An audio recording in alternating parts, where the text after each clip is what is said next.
히브리서 10장 26절에서 39절입니다. 우리가 진리를 아는 지식을 받은 후 짐짓 죄를 범한 즉 다시 속죄하는 제사가 없고 오직 무서운 마음으로 심판을 기다리는 것과 대적하는 자를 태울 맹렬할 분만 있으리라. 모세법을 폐한 자도 두세 증인으로 말미암아 불사기 영입을 받지 못하고 죽었거든 하물며 하나님의 아들을 짓밟고 자기를 거룩하게 한 언약의 피를 부정한 것으로 여기고 은혜의 성령을 욕되게 하는 자가 당연히 받을 형벌은 얼마나 더 무겁겠느냐 너희는 생각하라. 원수 갚는 것이 내게 있으니 내가 갚으리라 하시고 또다시 주께서 그 백성을 심판하리라 말씀하신 것을 우리가 아노니 살아계신 하나님의 손에 빠져들어가는 것이 무서울진저 전날에 너희가 빛을 받은 후에 고난의 큰 싸움을 견뎌낸 것을 생각하라.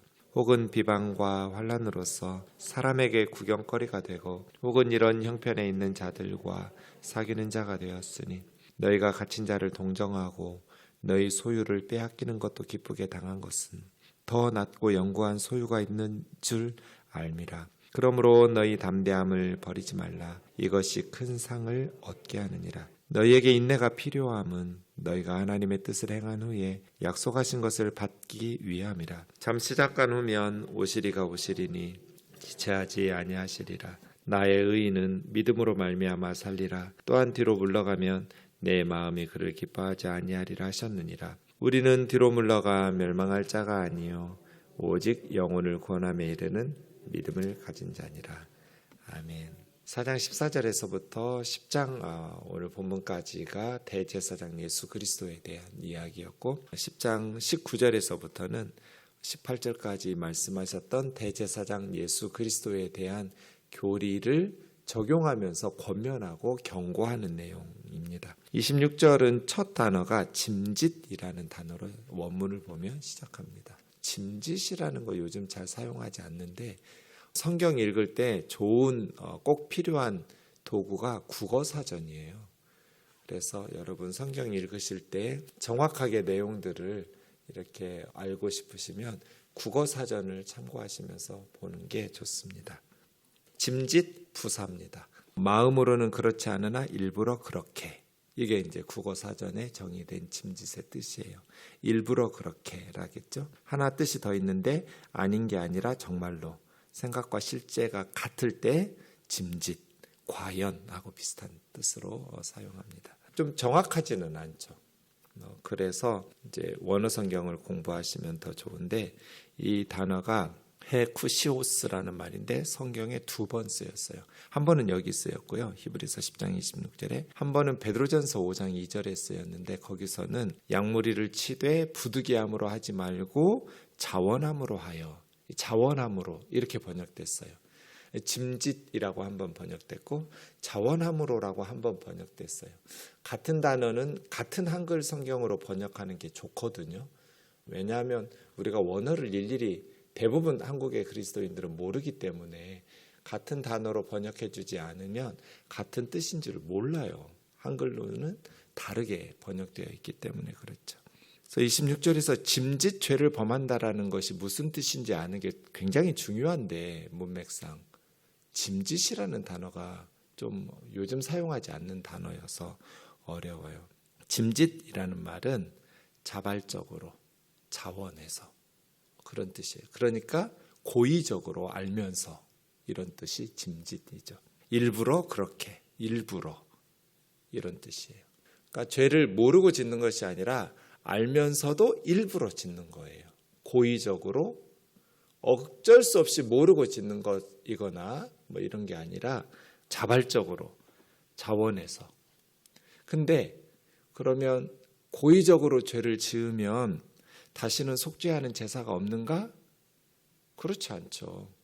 우리가 뭐 죄를 지을 때 꼭 모르고 짓는 죄만 죄를 짓지는 않잖아요.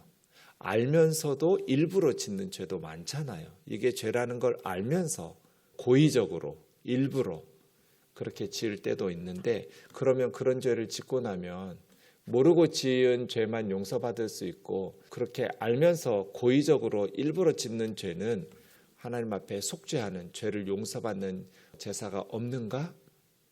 그래서요. 그래서 여기에서 짐짓죄를 범했다라는 것은 유대교로 돌아가는 거예요. 예수님을 버리고. 지금 계속해서 대제사장 예수 그리스도였잖아요. 대제사장 예수 그리스도는 두 가지 제사가 있었잖아요. 지상에 있는 레위 지파 아론 계열의 대제사장의 제사는 해마다 반복해서 드리는 짐승 제사로 속죄를 하죠. 그런데 그것으로는 하나님의 백성을 온전하게 용서하실 수 없기 때문에 하나님께서는 다윗을 통해서 시편 110편 4절에 멜기세덱 계열의 아론 계열이 아니라 멜기세덱 계열의 대제사장을 따로 세우셨죠. 그 예수 그리스도께서 멜기세덱 계열의 대제사장으로 오셔서 십자가의 한 번의 제사로 영원히 하나님의 백성을 온전하게 하는, 죄사함도 온전하게, 그래서 온전한 속죄를 이루어서 온전한 구원을 주셔서 하나님의 나라에 들어가게 하시는.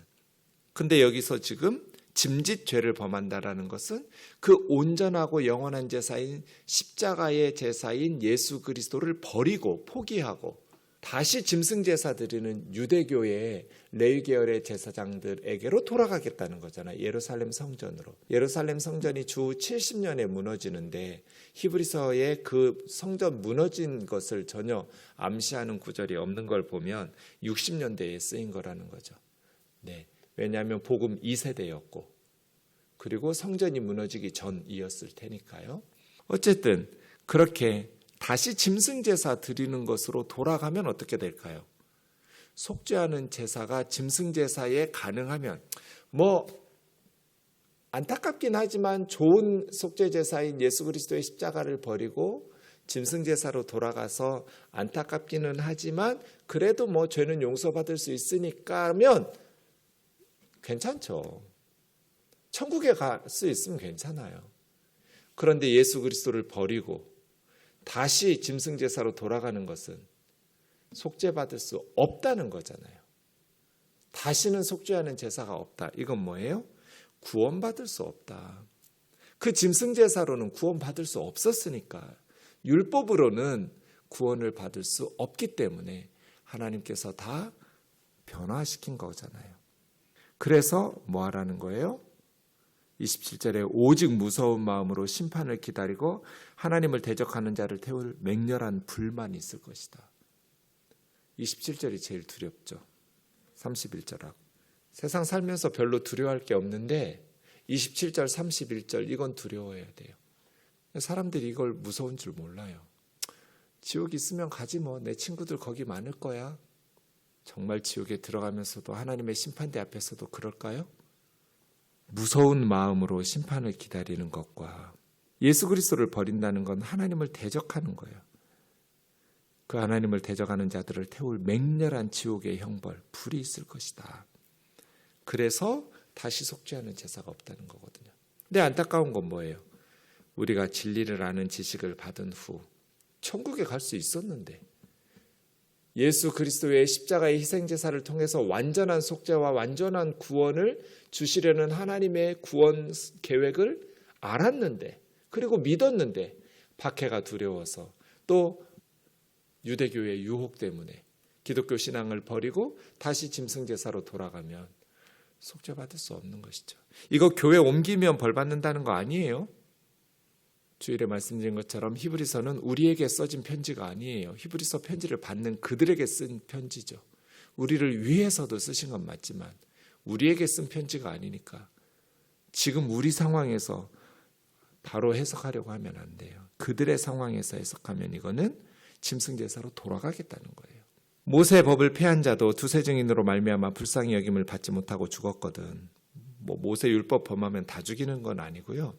모세 율법에 죽이도록 규정된 하나님의 법을 어겼을 때 죽이는 거죠.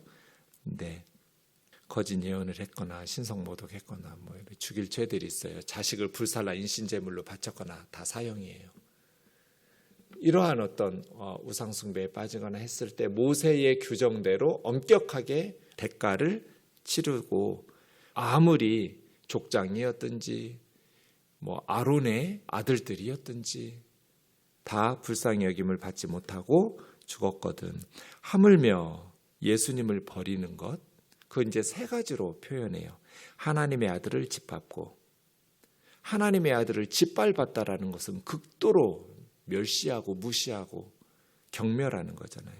예수님을 짓밟고 예수님을 버리고 다시 짐승제사로 가겠다는 건 예수님 짓밟고 가는 거죠. 두 번째, 자기를 거룩하게 한 언약의 피를 부정한 것으로 여기고, 이 부정하다고 번역한 코이논이라는 이 단어는 코이논, 보통, 일반의, 예수님의 피가 그냥 보통 피하고 똑같아요. 일반적인 속된 피하고, 그런 뜻도 있고 여기서처럼 부정하다, 불결하다, 그런 뜻도 있어요. 코이논.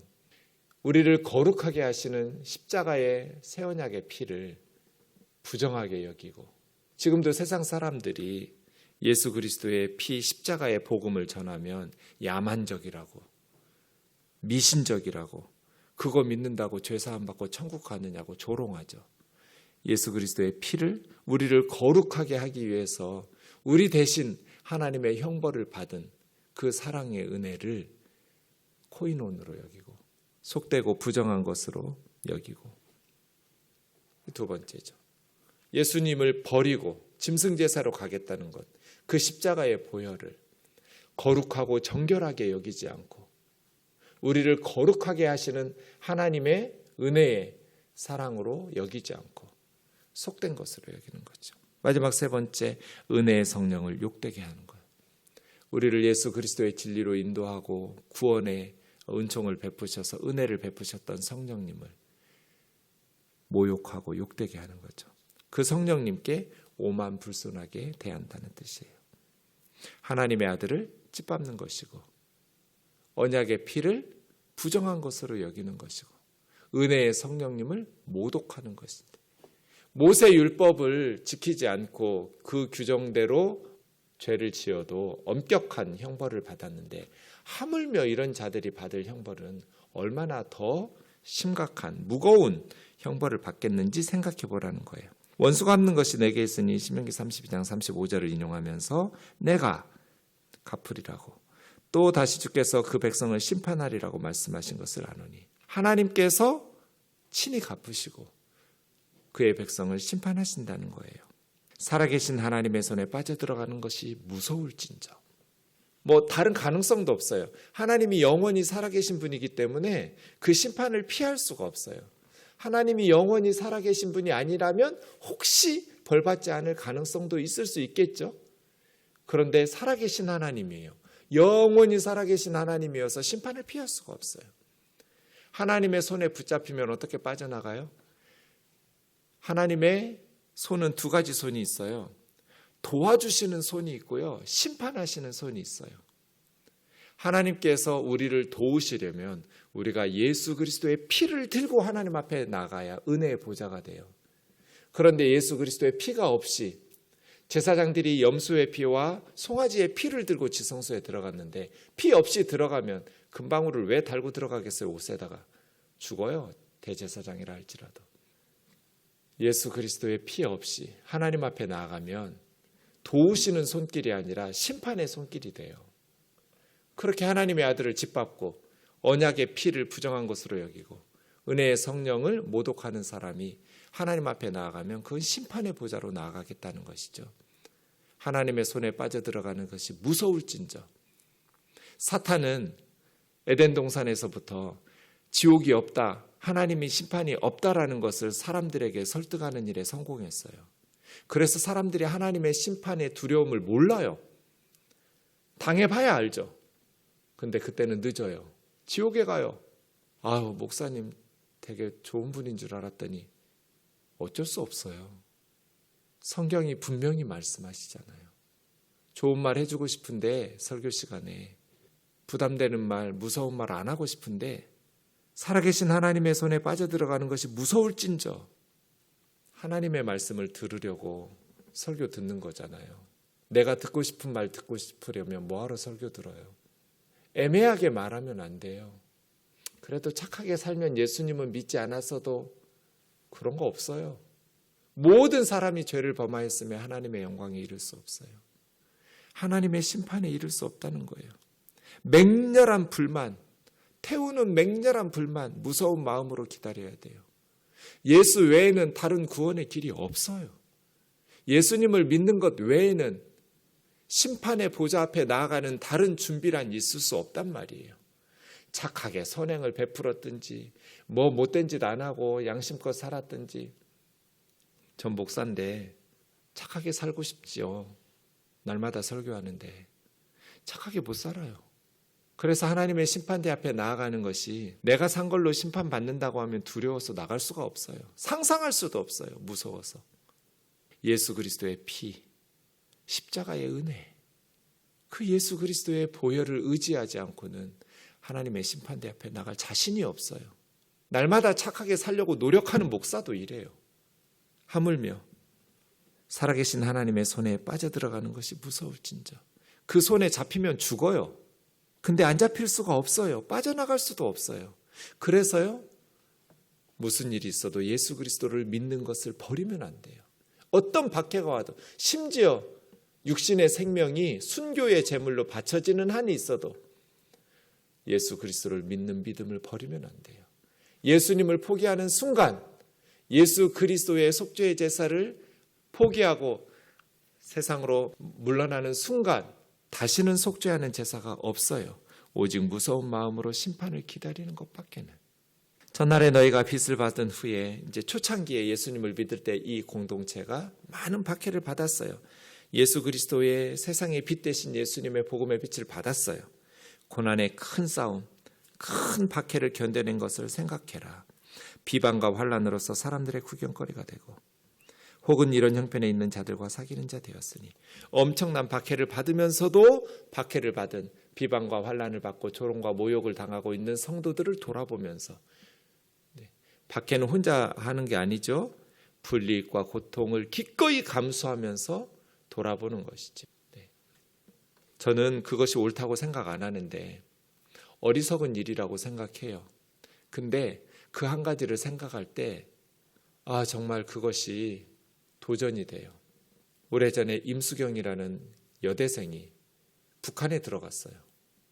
그래서 여러 가지 북한 정부로부터 악용당하기도 하고 그 행동에 대해서는 여러 가지 평가가 있을 수 있겠죠. 저처럼 옳지 않은 행동이었다, 어리석은 행동이었다고 평가하는 사람도 있을 것이고 또 어떤 이들은 옳은 행동이었다, 필요한 행동이었다고 평가하는 사람도 있겠죠. 전 그거에 대해서는 모르겠어요. 그런데 그것이 옳든 그르든 그 자매는 성당에 다니는 가톨릭 신도였어요. 자, 북한에 들어갔어요. 한 여대생이. 그 서슬퍼런 그 시절에 지금과 같은 시대도 아니었어요. 근데 그렇게 어리석은 선택으로 무모하게 북한에 들어간 자기 신도를 위해서 가톨릭 의논하기 시작했어요. 그 아이를 데리고 남한으로 내려와야 된다. 그래서 문규현이라는 젊은 신부를 북한으로 보냈어요. 그래서 그 여대생을 데리고 38선을 넘어서 다시 남쪽으로 데리고 왔어요. 그것이 저에게 도전이 된다는 거예요. 만약에 우리 개신교에서 한 여대생이 그렇게 북한으로 넘어갔으면 우리 개신교 목사들 중에 목숨 걸고 감옥에 갈 각오하고 문규현 신부 내려와서 감옥에 갔잖아요.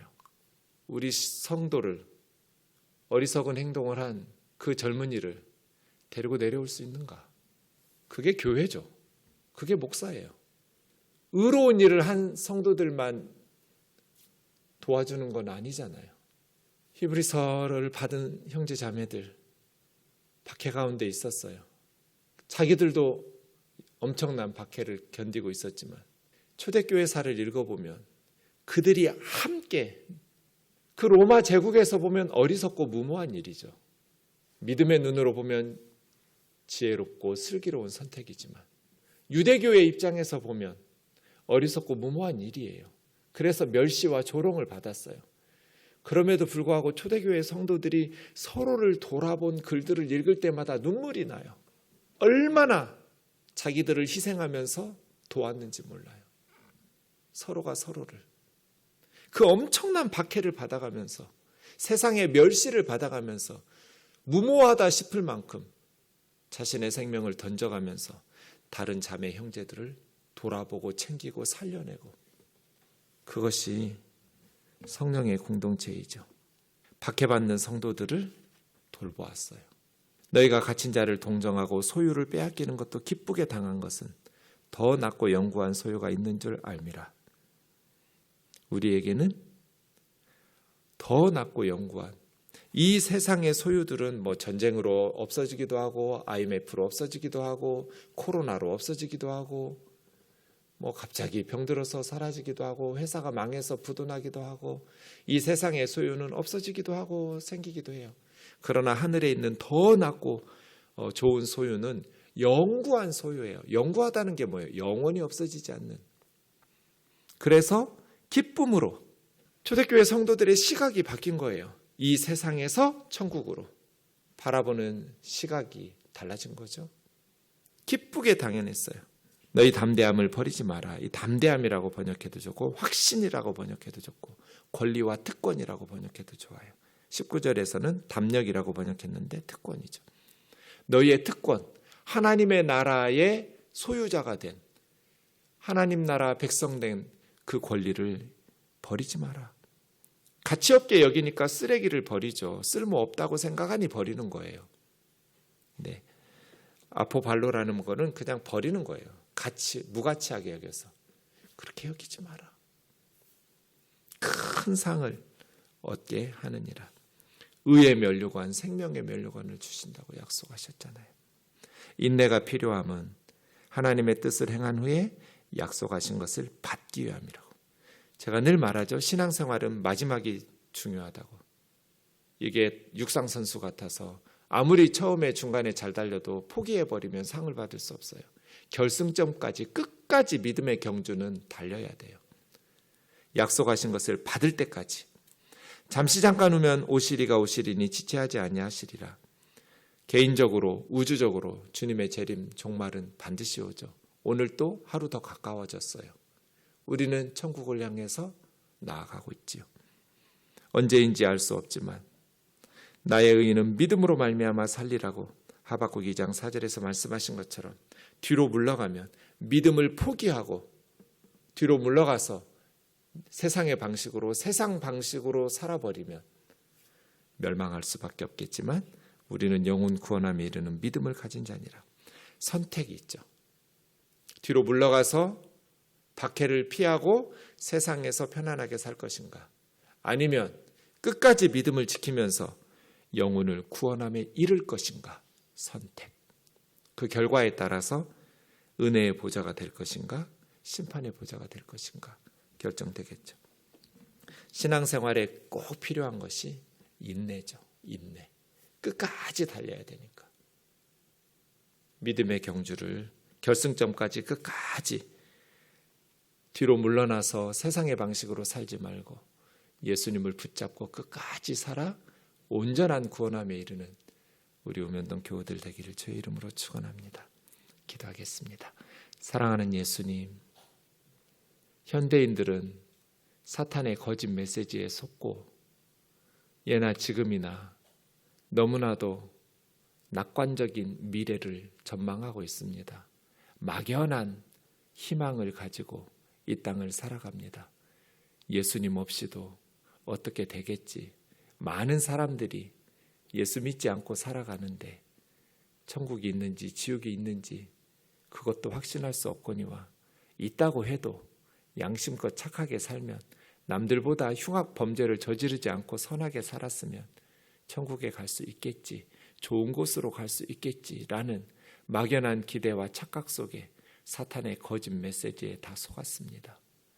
자비로우신 주님, 살아계신 하나님의 손에 빠져들어가는 것이 무서울진저 예수 그리스도를 버리면 다시 용서받을 수 있는 속죄제사가 없고 하나님의 심판을 기다리는 무서운 마음으로, 두려운 마음으로 맹렬히 타는 지옥의 불로 들어갈 수밖에 없다는 이 성경의 권면과 경고를 소돔과 고모라의 롯의 사이들처럼 농담으로 여기지 않게 하여 주옵소서. 이를 위해서 우리 주 예수 그리스도를 세상에 보내어 주신 하나님의 은혜를 기억하며 생명의 길, 믿음의 길 끝까지 걸어가게 하옵소서. 예수님의 이름으로 기도하옵나이다. 아멘.